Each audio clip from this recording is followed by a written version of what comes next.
Meu nome é Antônio Garbaço e eu venho apresentar algumas características gerais de um gerador.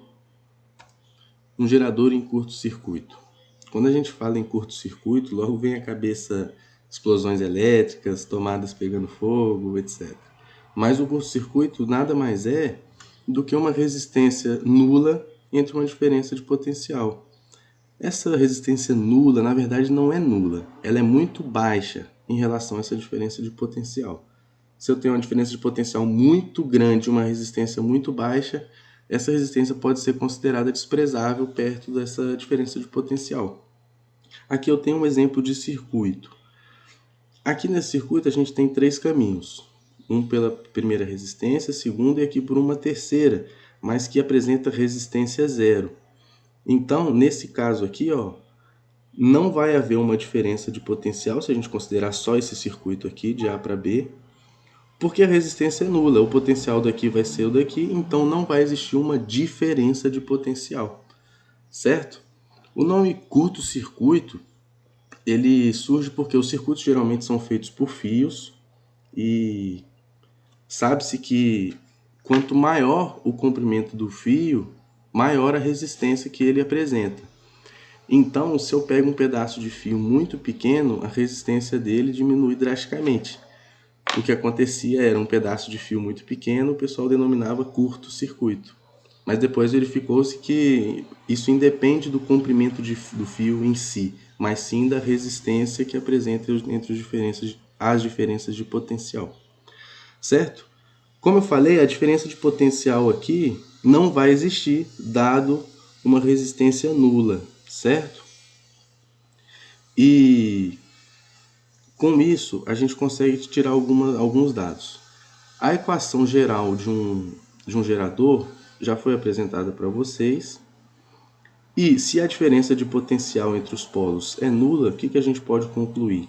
Que uma diferença de potencial é zero. Se minha diferença de potencial é zero, zero é igual à minha força eletromotriz menos a resistência interna do gerador vezes a minha corrente. Repare que agora aqui é uma corrente de curto-circuito. Por que é corrente de curto-circuito? Porque ela não apresenta resistência. É quando automaticamente quando o meu potencial é nulo, ou seja, quando não apresenta resistência aqui, isso vira corrente, esse I vira corrente de curto-circuito, certo? Aqui ela está negativa, eu posso jogar ela para o outro lado e deixá-la positiva.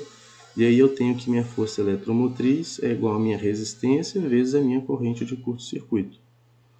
Como isso aqui é uma multiplicação, eu posso passar para o outro lado dividindo. Dessa forma eu fico que minha corrente de curto-circuito é igual à minha força eletromotriz dividido pela minha resistência interna da bateria. Certo? Aqui eu tenho uma curva característica que confirma o nosso pensamento. Vocês já viram a equação geral de um gerador e dá para ver pela cara da equação, se vocês lembrarem lá das aulas de matemática, vocês vão lembrar que uma função afim, uma função linear, uma função de primeiro grau, todos esses três são sinônimos, tá? Representam a mesma coisa.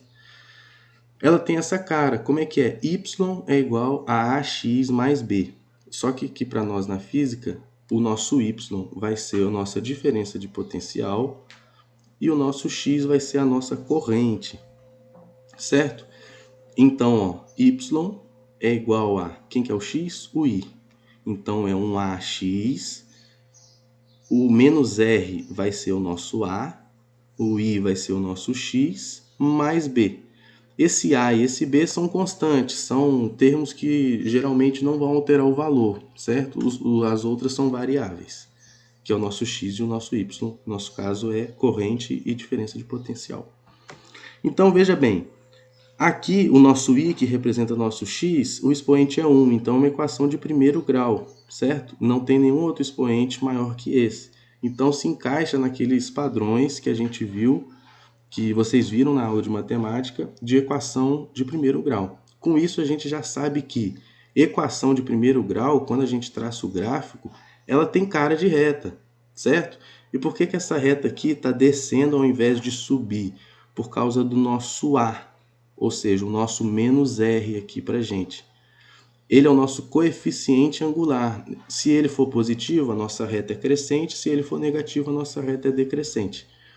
Então, ele está dizendo aqui para a gente que a nossa reta é decrescente. O que eu posso dizer com isso? Conforme a minha corrente vai aumentando, a minha diferença de potencial vai diminuindo. Tá vendo? Corrente aumentando, diferença de potencial diminuindo. Até um ponto que a diferença de potencial é nula. E como a gente viu aqui, ó, quando a diferença de potencial é nula, o que acontece? A gente entra com a corrente de curto-circuito. Aqui, ó, a diferença de potencial vale zero. Com isso, a gente encontra a corrente de curto-circuito, que é a corrente máxima, certo? Em contrapartida, se a minha corrente vale zero, o meu sistema é aberto. Não está passando corrente ali, significa que não tem uma conexão, uma diferença de potencial ali. Na verdade, até pode ter uma diferença de potencial, mas não vai estar havendo corrente, que é o que a gente chama de sistema aberto. Outra coisa que dá para a gente tirar desse gráfico é a potência do gerador. Aqui a gente tem um retângulo que sobe até bater na reta e nos dá uma representação da diferença de potencial. Uma corrente com uma representação da diferença de potencial. Repara que esse retângulo formado, a área dele nos diz a potência. É a nossa corrente vezes a nossa diferença de potencial. A área é lado vezes a altura, a área de um retângulo, certo? Então, totalmente coerente. Agora eu tenho a lei de Pouillet. A lei de Pouillet nos diz o seguinte, que a diferença de potencial nos terminais do gerador é igual à diferença de potencial nos terminais do resistor. Deixa eu voltar aqui para explicar melhor. A diferença de potencial nos terminais do gerador, lembrando que a gente está falando de um circuito simples, tá? Então, por favor, esqueça essa parte aqui de cima e desconsidere também essa parte aqui de baixo. Vamos considerar somente essa. Então, aqui está dizendo que as diferenças de potencial nos terminais do gerador, da pilha, da bateria, é igual às diferenças de potencial no terminal do resistor, certo? Com isso a gente chega numa igualdade. Com isso a gente chega numa igualdade. E usando a lei de Ohm, que diz que a diferença de potencial é a resistência vezes a corrente, em conjunto com a equação do gerador, que é o que foi apresentado aqui para vocês, que diz que a diferença de potencial é a nossa força eletromotriz menos a resistência interna do gerador vezes a corrente. Repara que eu tenho U e U, isso eu consigo igualar os potenciais. E aí eu fico com E menos Rzinho I, daqui, é igual a Rzão I, que vem daqui, certo? Aqui está negativo, eu posso jogar para o outro lado positivo. Agora, você repara que o I está presente no Rzão e está presente no Rzinho na soma. Eu posso colocá-los em evidência. Então, eu tiro ele para fora colocando em evidência como uma multiplicação e deixo a soma. Se você quiser conferir, basta fazer o chuveirinho que você vai ver que vai chegar nessa mesma relação. Mas como ali é uma multiplicação entre o I e os dois termos, o Rzão mais Rzinho, eu posso passar todo esse termo dividindo para o outro lado.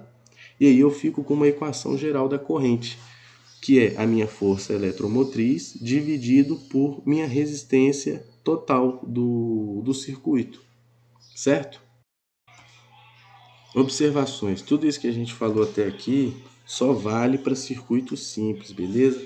A lei de Pouillet. O que é um circuito simples? O circuito simples vai ser esse que apresenta um resistor só, beleza? Como se fosse essa reta aqui, desconsidera essa parte de cima e essa parte inferior. Isso aqui é um circuito simples. Em casos como esse, que tem resistores em paralelo, ou em outros casos que tem resistor em série, ou até misto, tem que fazer uma associação de resistores para achar uma resistência equivalente, beleza? E trabalhar como se fosse um circuito simples. Bom, é isso e muito obrigado.